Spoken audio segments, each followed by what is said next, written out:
एक लड़के ने अपनी प्रेमिका को एक पुलिस वाले के हवाले सौंप दिया कि भाई देख, मेरी तो शादी हो रही है, अब इसकी इच्छा पूरी करना तुम्हारा काम है।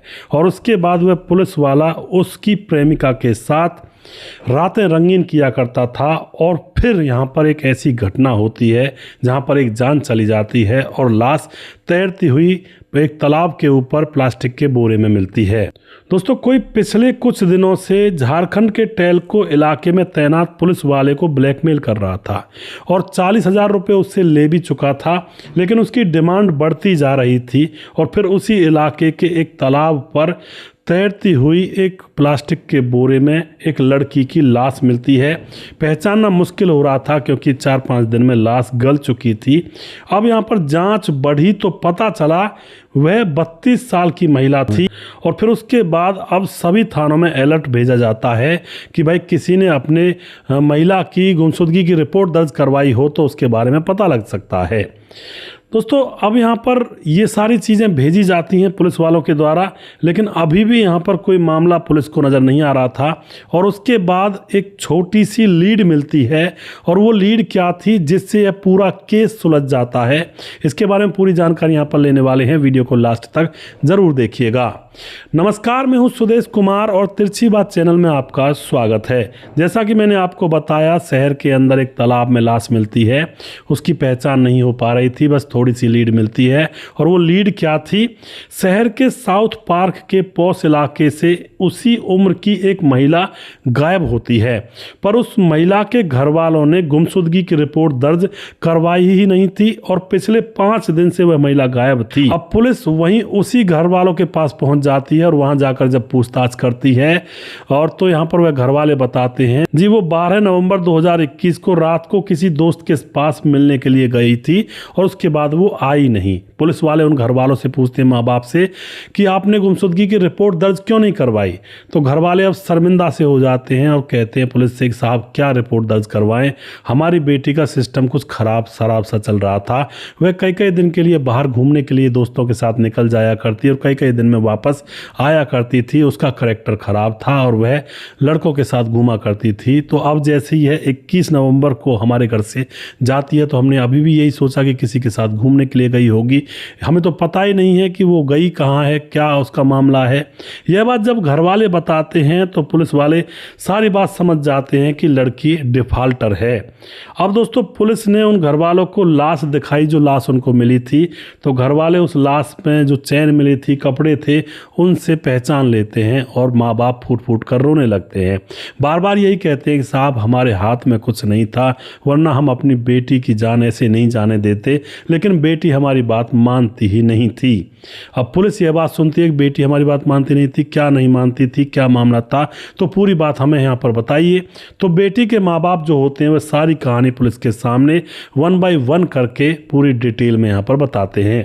वह बताते हैं कि हमारी बेटी का नाम वर्षा है, जिसकी उम्र फिलहाल 32 साल हो चुकी है और उसकी शादी विशाल मेहता नाम के एक लड़के से हुई थी। और जो यह बेटी है वर्षा विष्णुपुर की रहने वाली है वैसे पीछे से, और यह ब्यूटिशियन का काम किया करती है। अब जब इसकी शादी अपने पति के साथ हो जाती है तो कुछ समय के बाद इन दोनों पति पत्नी में आपस में झगड़े होने लगते हैं। शायद कोई अंदर की बात पति को पता लग गई थी, या फिर ऐसा लग गया था कि इसके कहीं अफेयर हैं, और उसके बाद ये दोनों अलग अलग रहने लगते हैं। और फिर जो इसका पति होता है विशाल, वह भी यह सोचता है कि मैं ही क्यों ना अफेयर कर लूँ, मेरी पत्नी कौन सी अफेयर करेगी ज़्यादा, मैं भी तो कर सकता हूँ। और फिर बिना तलाक के ही इसके पति ने, विशाल ने, दूसरी शादी भी कर ली थी। इस बात से यह जो वर्षा थी बहुत ज़्यादा गुस्से में थी, नाराज़ थी, लेकिन अब करे भी तो करे क्या, वह खुद छोड़कर उसे बैठी थी। तो उसका जीवन भी तो कीमती है, वो भी तो अपने जीवन को जीना चाहता है। इसकी इंतज़ार में अगर वह बैठा रहता तो वह बूढ़ा हो जाता, और यह आराम से इधर उधर घूमा करती थी। अब वर्षा के भीतर भी कई ऐसे उमंगें उठती हैं कि भाई मेरे पति ने जब दूसरी शादी कर ली तो अब मैं जितना मर्जी करेगा उतने दोस्त बनाऊंगी। और फिर ये न जाने कितने लड़कों के साथ दोस्ती कर लेती है और उनके साथ घूमा फिरा करती और एंजॉयमेंट किया करती। इसका एक बहुत ही गहरा मित्र था जिसका नाम था जिमी। वह गहरा खास लड़का था जिसके साथ इसको ज़्यादा लगाव था, इसके साथ घूमा करता। इन दोनों के बीच में अफेयर चला हुआ था। अब वह खास लड़का जिमी था। अब उसके बाद पुलिस को इतनी जानकारी जानकारी माँ बाप दे करके कहते हैं कि साहब हमें यही मालूम है बस, और हमारी लड़की कई लड़कों के साथ घूमा करती है और उसका जो खास बॉयफ्रेंड है उसका नाम जिमी है, बस इसके अलावा हमें कुछ भी मालूम नहीं है। अब तो पुलिस के सामने इतनी कहानी तो खुली चुकी थी भाई, लड़की का सिस्टम खराब था। तो पुलिस अब सीडीआर निकालती है इस वर्षा की, और सीडीआर कॉल डिटेल्स वगैरह ये सारी चीज़ें निकाली जाती हैं। तो पता चलता है पुलिस को कि इस लड़की वर्षा के कांटेक्ट में ज़्यादातर एक धर्मेंद्र सिंह नाम का व्यक्ति, जो कि शहर के साखवी थाने में एएसआई है, यानी कि पुलिस में है, पुलिस वाला है, और वो इसके कांटेक्ट में ज़्यादा है। और साथ में जिमी के बारे में घर वालों ने बताया था। फिलहाल जिमी कांटेक्ट में नहीं था, लेकिन घर वालों ने तो बता ही दिया था कि भाई जिमी इसका खास दोस्त है। अब यहाँ पर दोस्तों क्या होता है, जिमी और धर्मेंद्र के बारे में जब कॉल डिटेल्स निकाली जाती है इनकी, तो यहाँ पर पता चलता है कि जिमी और धर्मेंद्र दोनों ही लगातार बात करते हैं। और अब दोनों को, धर्मेंद्र और जिमी की जब सीडीआर लोकेशन निकाली जाती है, तो 12 नवंबर को जो धर्मेंद्र होता है उसकी लोकेशन टेलको इलाके में थी, जहां पर इसकी लाश मिली थी लड़की की जिसका नाम वर्षा है। वहीं पर धर्मेंद्र की लोकेशन थी, लेकिन जिमी की लोकेशन नहीं थी, यानी कि पहले बॉयफ्रेंड की। अब तो यहां पर पुलिस को धर्मेंद्र के ऊपर शक होता है, और दूसरे दिन धर्मेंद्र छुट्टी लेकर भी चला गया था। जब 12 नवंबर के दिन तो लाश मिली थी, वहाँ पर धर्मेंद्र की लोकेशन थी, और 13 नवंबर को ये छुट्टी पर चला गया था, और छुट्टी की अर्जी पहले से दे रखी थी। यानी कि साजिश के तहत ये प्लानिंग की गई थी, बहुत बड़ा मैटर था, पहले से तैयारी इस चीज़ की गई थी। जो भाई कत्ल के तुरंत बाद धर्मेंद्र की लोकेशन कत्ल की जगह पर थी, और उसके बाद ये छुट्टी पर चला जाता है। अब तो पुलिस को धर्मेंद्र के ऊपर पूरा यकीन हो जाता है कि मामला इसी ने गड़बड़ किया है, और फिर धर्मेंद्र को उसके गांव बिहार के आरा से गिरफ्तार कर लिया जाता है। और फिर सख्ती से जब उससे पूछताछ की जाती है, तो अब यहाँ पर राज खुलते हैं। राज क्या खुलते हैं दोस्तों, जो यह जिमी था, यह और वर्षा दोनों प्यार किया करते थे। अब जो जिमी है उसकी शादी होने वाली थी, तो शादी होने के बाद जिमी का ये कहना था कि भाई शादी के बाद मैं कोई लोचा नहीं चाहता। ठीक है, हमने बॉयफ्रेंड गर्लफ्रेंड का खेल खेला है, लेकिन शादी के बाद मैं अपना घर अच्छे से बसाना चाहता हूँ, अपनी पत्नी को खुशियाँ देना चाहता हूँ।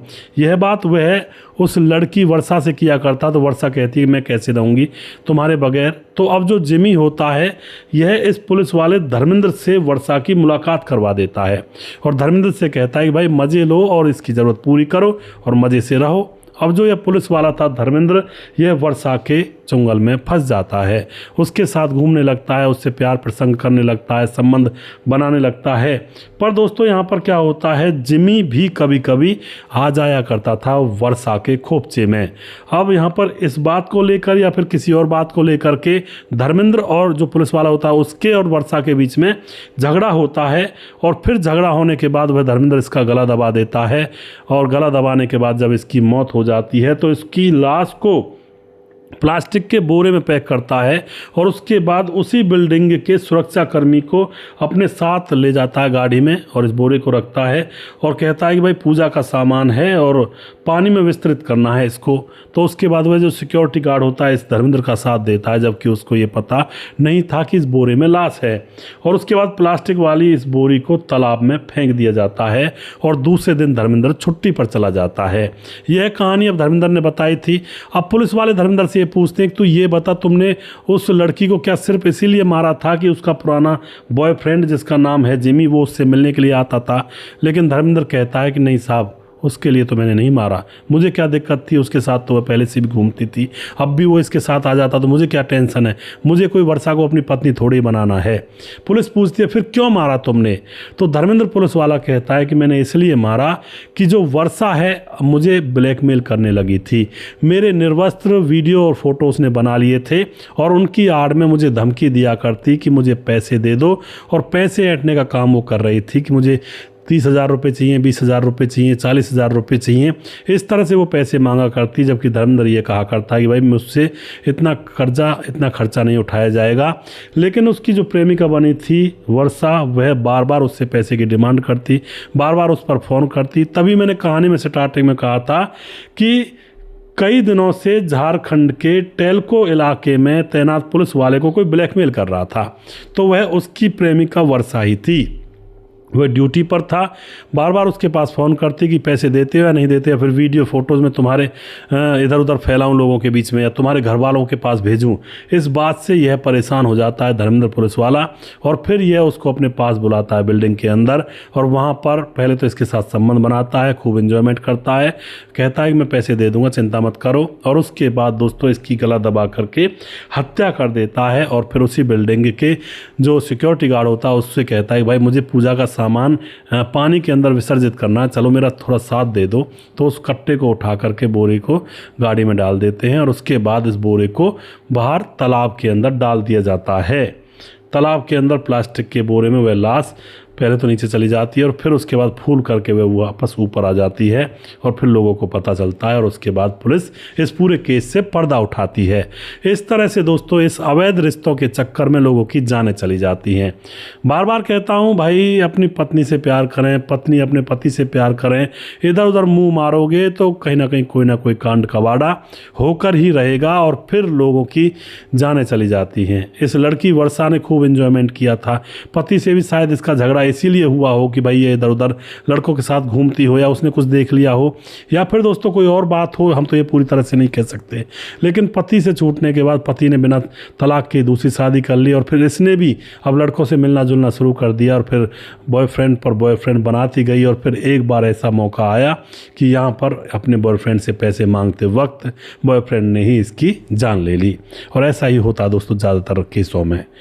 आप जो भी कुछ कहना चाहते हैं अपनी राय कमेंट बॉक्स में लिख सकते हैं। वीडियो के लास्ट में कुछ भाइयों के नाम जरूर लेना चाहूँगा जो हमारे वीडियोज़ को देखते हैं और हमें खूब सपोर्ट करते हैं। हमारे साथ राम गोसाई मरवे लगातार कमेंट करते हैं, भीमदत्त जोशी लगातार कमेंट करते हैं, उसके बाद हमारे साथ हैं सिकरम राज कमेंट करते हैं, समाधान पाटिल जलगांव महाराष्ट्र से हैं, योगेश तोमर कमेंट करते हैं, राजेंद्र धेरू कमेंट करते हैं, उसके बाद हमारे साथ सुरेश नायक हमारे भाई लगातार कमेंट करते रहते हैं, भाई का बहुत बहुत धन्यवाद करता हूँ।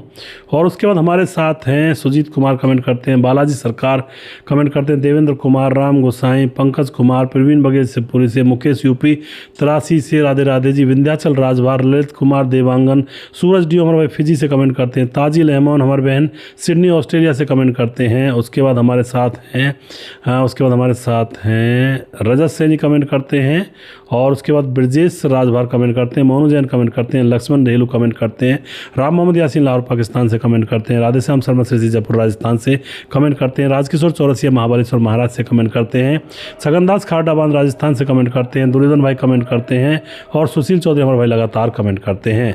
जिस भाई का नाम रह गया उस भाई का नाम अगले वीडियो में ज़रूर लूँगा। अगला वीडियो बहुत जल्दी फिर से लेकर आऊँगा। तब तक आप खुश रहें, सावधान रहें। जय हिंद,